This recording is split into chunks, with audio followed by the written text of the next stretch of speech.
Hi guys. Okay, it is still random chat week.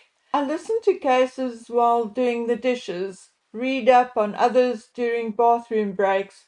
That is what my life is like and will be like for all of November. Because guess what? It is exam time again, and the grandson needs all the help and attention he can get, and unfortunately, Grandma is the only one able to give it.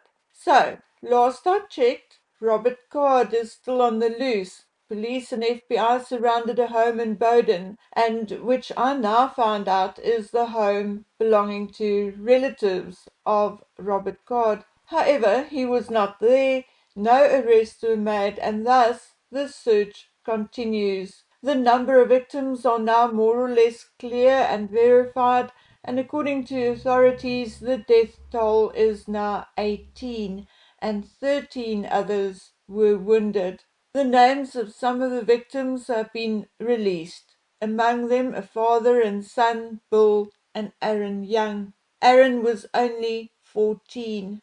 Joseph Walker, the manager of the bar and grill, was another victim. Bob Violette, the 76-year-old who started and ran the youth bowling league, was also killed as he tried to protect the children he was responsible for. The list goes on and on and on, and all equally sad, each with their own story. The ultimate heartbreak, however, comes when you read that the mass shooting in Lewiston is the 565th mass shooting in the United States in 2023. Although the deadliest so far this year, it by no means diminishes the heartbreak of any of the other shootings. And I know I am by far not the only person saying it is way past time that this largely American phenomena be investigated. I mean, why is it happening and why is it on the increase? A mass shooting is generally classified as an incident in which four or more people were killed. Data up until 26th of November 2023 shows the number of such incidents for the year 2023 in the United States to be 565, significantly more than the 273 of 2014, or then an 8% increase since 2020. Guys, something is very wrong in our communities, and at no point am I going to go pointing at the United States because, unfortunately, the definition of what constitutes a mass shooting differs from country to country, from organization to organization. Some classify it as a single attack which happens in public, in which three or more people are killed with a firearm. However, other statistic trackers require at least four deaths. Other databases again include an event in which at least four people were wounded. Some include gang violence, others don't. Thus, it's difficult to say which country truly has the most mass shootings. Because although America gets the most media exposure, these mass shootings are indeed a worldwide event if you consider all the classifications, even domestic violence and incidents within the home. Many countries do not consider that a mass shooting, even if more than three or four of the same household were killed. So again, when I say something is wrong with the human race, I truly do not mean only with the American people. However, and unfortunately, the 2021 data obtained from the FBI themselves point out that 11 of the 13 deadliest mass shootings in the past 30 years occurred in the United States, thus concluding that although the United States accounts for 5% of the world's population, well, at least when this poll was taken in 2021, it accounted for 31% of the world's mass shootings. There was a dispute about the figures in this report as the definitions were again disputed.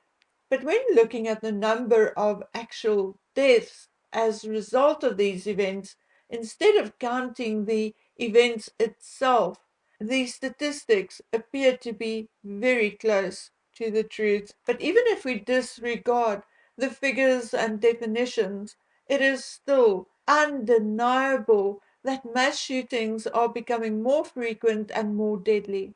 In a bid to understand why a person, a human being, would do this to others, I searched for a study on the subject, and the easiest to understand one I could find was one by Dr. Gillian Peterson, who had also co-written a book called The Violence Project: How to Stop a Mass Shooting Epidemic. We can talk about this a bit more in another video, but in short, here are just some of the findings.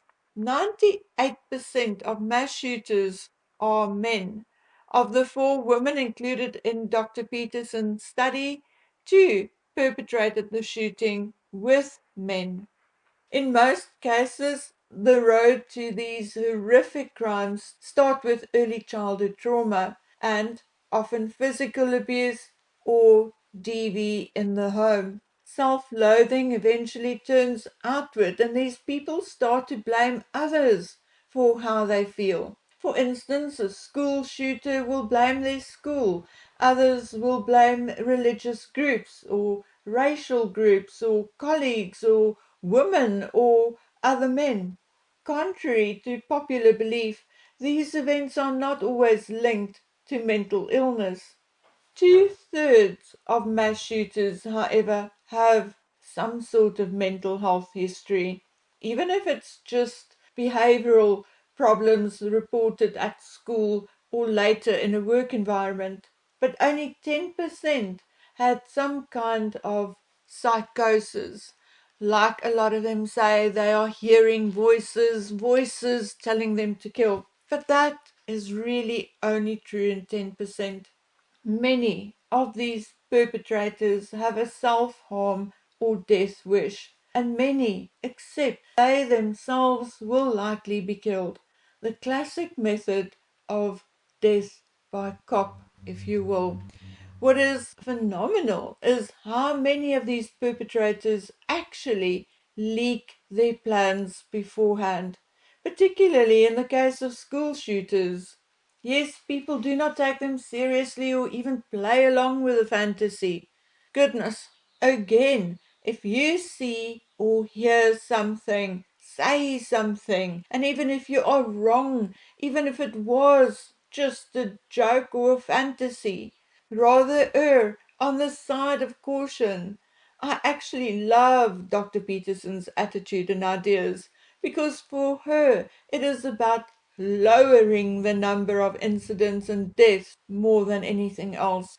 School shooters typically take and use their parents' firearms. So safer storage legislation is one idea. Currently, the legal age for gun possession is 18, so maybe it'll help to raise it to 21.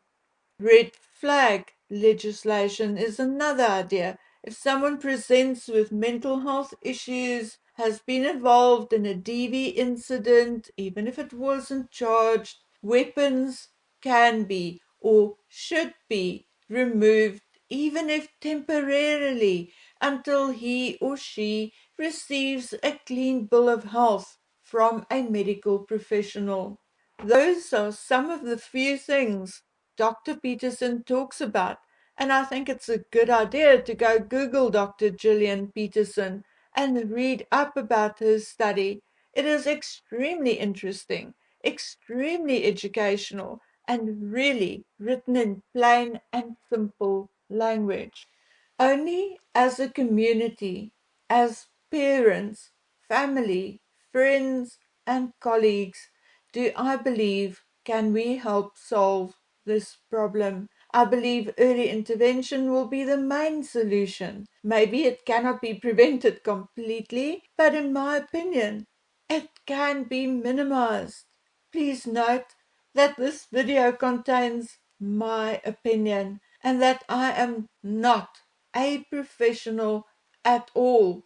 Please, please, people, think before you act. Always be aware of your surroundings. And if you see or hear something, please, please say something. Okay, guys, I discovered just after this video that Mr. Card had been found deceased, but I thought I'm going to put it out as is because I think there are a lot of good tips in this video, and I think it'd be worth your while to go read Dr. Peterson's study and or her book. Okay, so that's it from me for now.